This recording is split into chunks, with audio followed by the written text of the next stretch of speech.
Redet'in bugün sizlere Sony Vegas eğitim videosunun ikincisini çekiyor olacağım. Bugün sizlere neler mi öğreteceğim? Hemen onu fazla uzatmadan videoma geçeyim. Daha önceden çekmiş olduğum bir vs videom var. Ona hemen klibimi aktarıyorum. Aktardıktan sonra şuradaki siyahları görebiliyorsunuz. Bunları düzeltmek için Properties'e tıklıyorum. My Basic Ratio'ya tıklıyorum.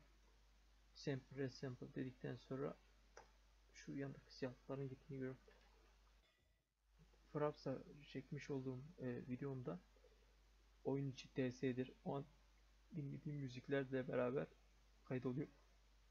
Peki bunları tekrar nasıl birbirinden ayıracağız? Bunu birinci videoda anlatmıştım. Tekrar söylüyorum. U tuşuna basıyoruz. Birbirinden ayırıyoruz. Birbirinden ayırıyoruz. Sildik şunu. Bunda ihtiyacımız yok.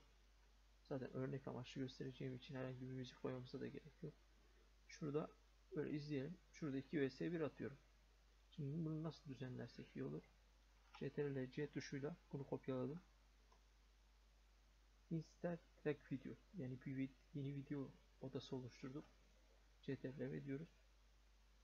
Üst üste yeni 2 video. Bu aynı video ama bu üstte olduğu için hep bunu gösterir. Yani bunun yerine farklı bir videoda koymuş olsak farklı bir video gösterir. Yani ilk hep en üsttekini gösterir. Sony Vegas. Şu şekilde kapatırsam alttakini gösterir. Altta farklı bir klip olsaydı alttakini gösterirdi. Biz burada farklı bir şey yapacağımız için iki klibi beraber kopyaladım. Klibin başına geliyorum. Bu şekilde Event Bankrop'a tıklıyorum. Mask bölümüne geliyorum. Şuradan yakınlaştırayım. Bu şekilde burada canımı maskeleyeceğim. Yani canımın nasıl azalıp çoğaldığını göstereceğim.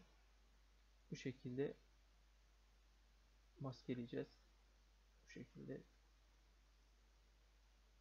yavaş yavaş. Örnek olacağı için pek özen göstererek yapmayacağım. Bu şekilde maskeledik. Pozisyonunda geldik. Şu maskelediğimiz yeri şuraya çekelim. Mesela benim canım şurada gözüksün.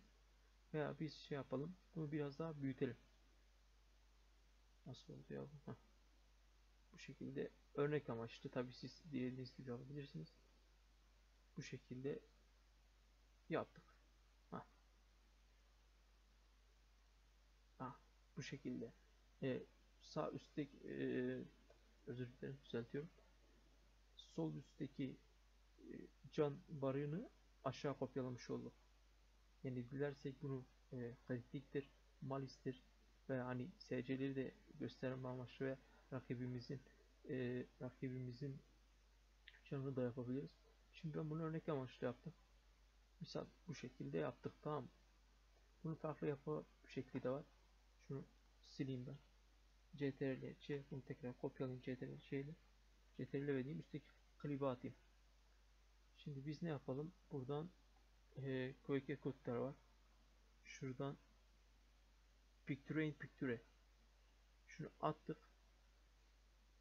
Bu farklı bir şekilde, yani bu daha basit, daha elverişli. Yani maskelemekle uğraşmak istemiyorsanız bunu yapabilirsiniz.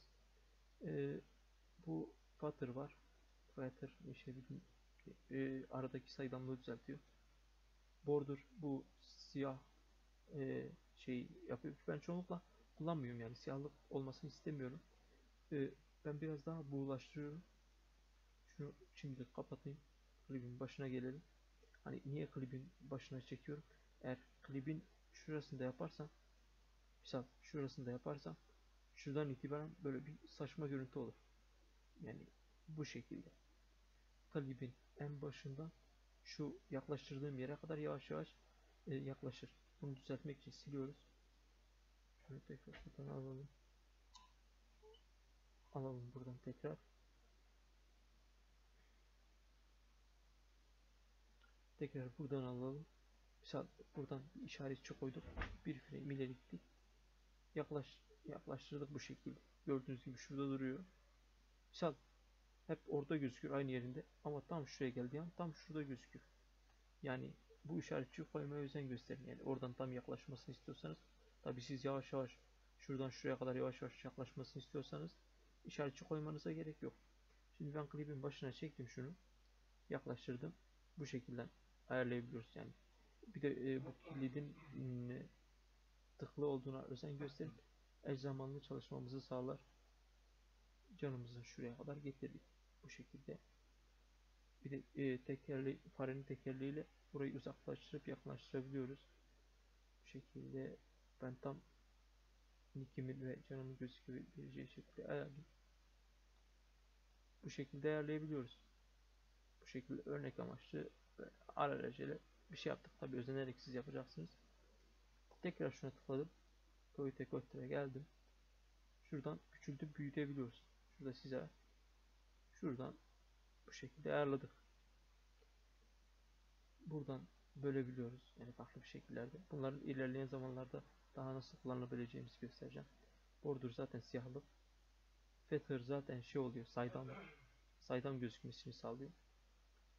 Bu şekilde bu center zaten yeri ayarlıyordu. Yani ister sağa sola bu şekilde ayarlayabiliyoruz.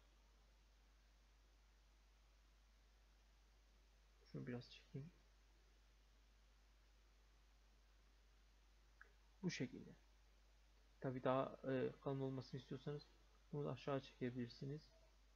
Şimdilik bu efekte gerek yok. Örnek amaçlı hızlı bir şekilde gösterdim. Bunu hızlı bir şekilde yapabilirsiniz. Maskeleme de aynı şekilde. Yani az önce maskeleme yaptığım gibi bunu da yapabilirsiniz. Bu daha basit yolu. Bunu silelim şimdilik. Bunu öğrettik. Şunu sileyim. Misal burada ne yapsak iyi olur. Şurada durduralım. Şuraya kadar benim canım az. Onların canı çok, bu şekilde. Z tuşuyla kesiyorum. Şunu biraz ayırayım. CTRL tuşuyla biraz uzattım. CTRL'ye bastım, uzadı. Yani ağırlaştırdım. Bu şekilde yavaşlattım. Ağır şekilde vs atıyoruz. Misal hani az önce dediğim gibi maskelemeyi şu kestiğimiz bölüm için de yapabiliriz. CTRL C, insert video track diyoruz. CTRL ve başını aldık. Geldik maske tıkladık. Tabi klibin başını alayım. Çünkü şurayı alırsam sadece şuradan itibaren maskelemeye başlar. Aldık başına. Şunu tıkladık. Bir dakika şunu düzelteyim, yakınlaşayım. Bu şekilde yaklaştık farenin tekerleğiyle. Şurayı maskeleyeyim hızlı bir şekilde böyle. Hızlı bir şekilde maskeledik. Maskeledikten sonra bu Event Bankrob'a tıklıyoruz. Pozisyona geldik. İstediğimiz yere çekiyoruz. Mesela şuraya çektik. Büyütebiliyoruz. Büyüttük. Burada kalsın. Bu şekilde. Misal hani bunu daha düzenli de yapabilirim. Örnek amaçlı yaptığım için. Bu şekilde beraber çalışmış oluyorlar. Yani farklı bir klipte koyup çalıştırabiliriz. Gördüğünüz gibi.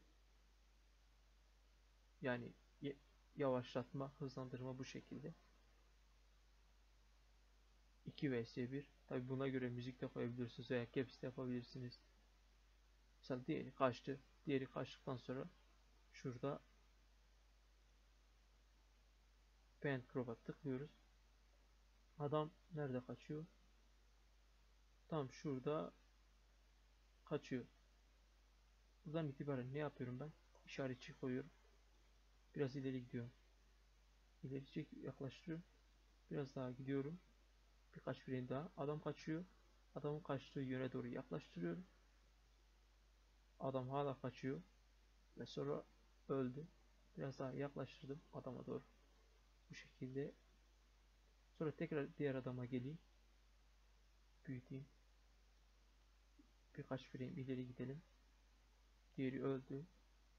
İleri gittik. Diğer adam da kaçtı. Diğer adamı da bu şekilde ayarlayalım. Bu şekilde tekrar restore diyelim. Yani tekrar eski haline çevirelim. İzleyelim bir filmimizi. Nasıl oldu? Alelacele yaptığım için tabi maskeleme bu şekilde oldu. Dediğim Picture in Picture'ı da ilerleyen zamanda nasıl kullanacağımızı anlatacağım. Şimdilik maskelemeyle bu şekilde gösterebilirsiniz.